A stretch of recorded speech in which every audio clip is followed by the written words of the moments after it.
got some new guys to look at. So here's the impulse in its the blast impulse, which is the longer range impulse Gundam setup. Doesn't really fit Shin very well. You may be better at ranged attacks, like stat-wise. He may have better stats for ranged attacks, but he doesn't have the skills for it to use ranged attacks properly. Not yet, anyway.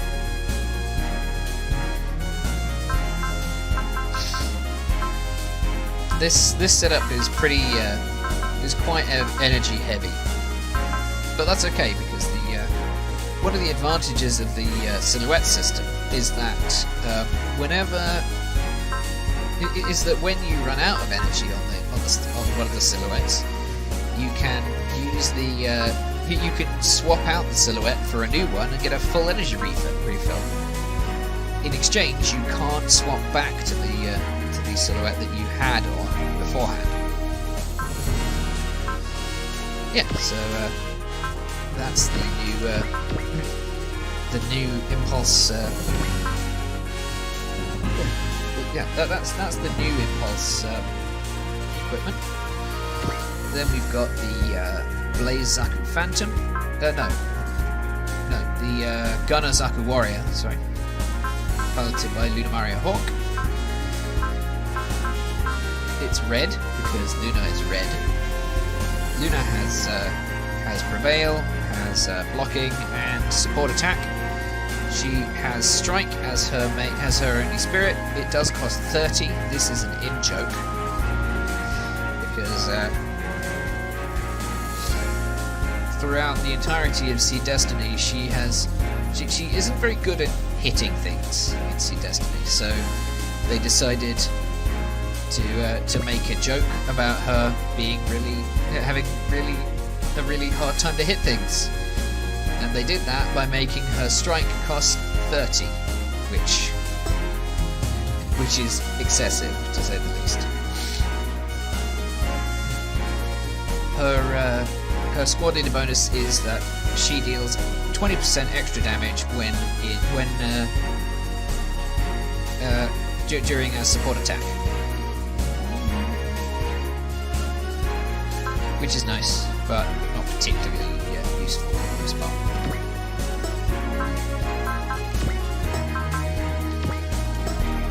And her weaponry is mainly range focused, which is fine.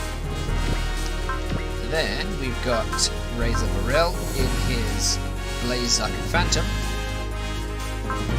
These things are fairly similar, however Rey's ZAKU has far more evasion than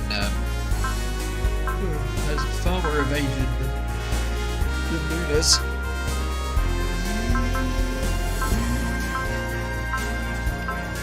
In exchange for having a closer ranged attack focus. Closer, still not very close. Also, that's an all attack that's available post move, which is nice.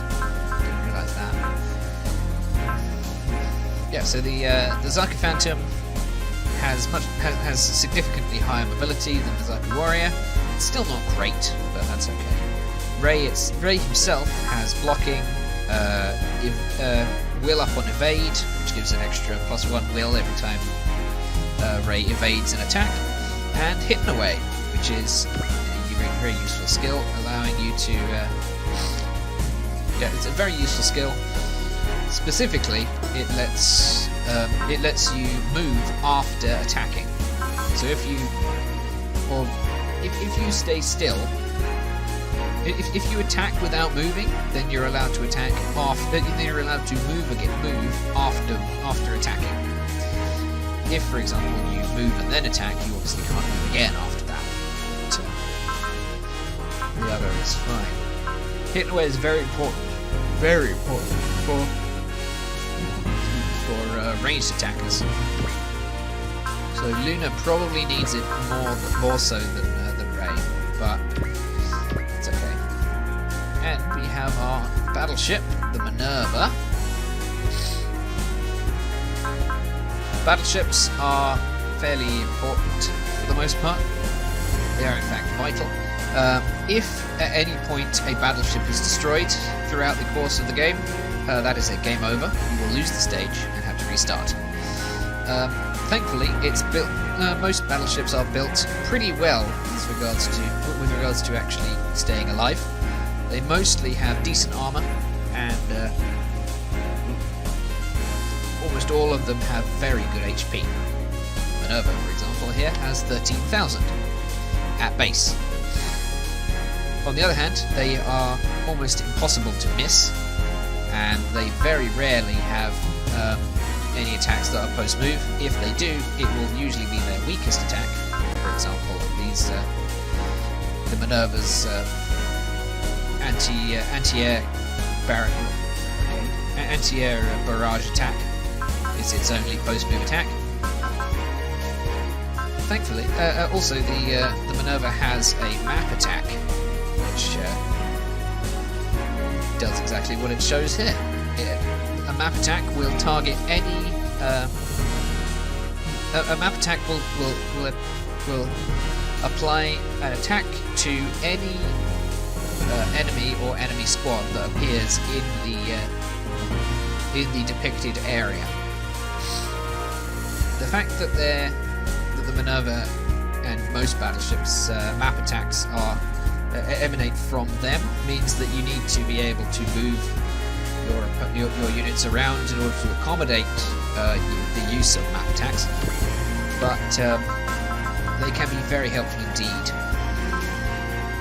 And usually they have a very high will requirement, and either have one shot or are very expensive in terms of energy. In this case, they cost 80 energy, which is 1/3 of the Minerva's total energy.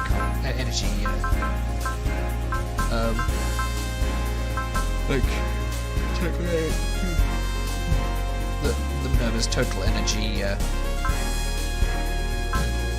reserves. Battleships also often have multiple pilots. The Minerva, for example, has Talya here, but also Arthur and Mayrin. Talya, as the captain, is the only one that actually gets to have pilot skills and stats, and adaptabilities, kill counts, ace bonuses, squad leader bonuses, rather. But each of the sub-pilots have their own SP lists, as well as SP pools that can be used to be spent. That can be spent on their own spirits. For example, Arthur here has Vigor as his only spirit. 25 in exchange for 25 SP. He can cast this to heal the battleship for 30% of its HP. Mayrin has Scan, which allows her Mayrin has Trust and Scan. Scan allows you simply to look at an enemy before you fought them. It's useful for me as a Let's Player or a streamer, but not so much for most players. Talya here has Level 1 Prevail, Support Attack, and what is that? Oh, it's Command. That's it, Commander. Level 1 Commander. These almost always when a pilot starts with skills that have levels, those skills will level up as the character levels up themselves. So it's not a you don't need to worry about the fact that these are all level 1. They will go up as Talya levels up. And as far as spirits are concerned, Talya has Strike and Accelerate, which in this game boosts the movement of the squad, or in this case of the battleship, by 2.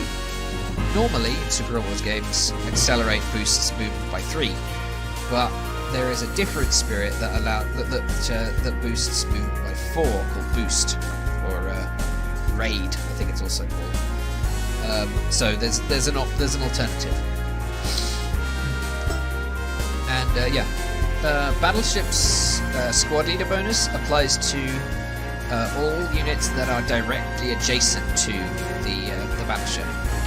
So the Minerva's squad leader bonus here is minus 10% damage taken from to all units surrounding the battleship, which is quite nice to have, even if 10% isn't much. And then we got these 3. So let's get down to upgrading. Not going to be bothering to upgrade these 2 for now. Probably going to upgrade the impulse a little bit and the battleship. Oh, can't afford armor, right, of course. There we are, that'll do. That's for equipable parts. Not going to equip these guys with equipable parts for now. And we've got a new part. We've got a booster. Gives movement +1.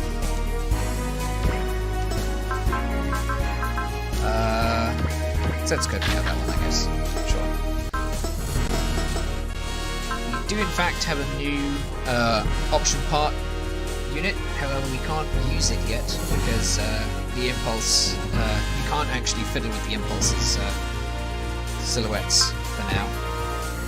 And yeah, we've got a new booster.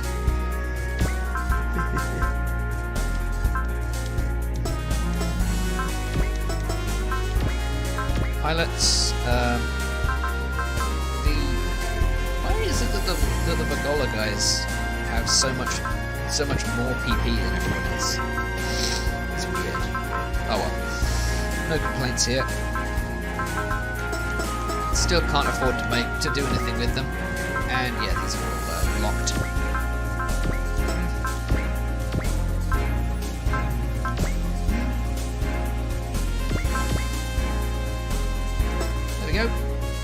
Now,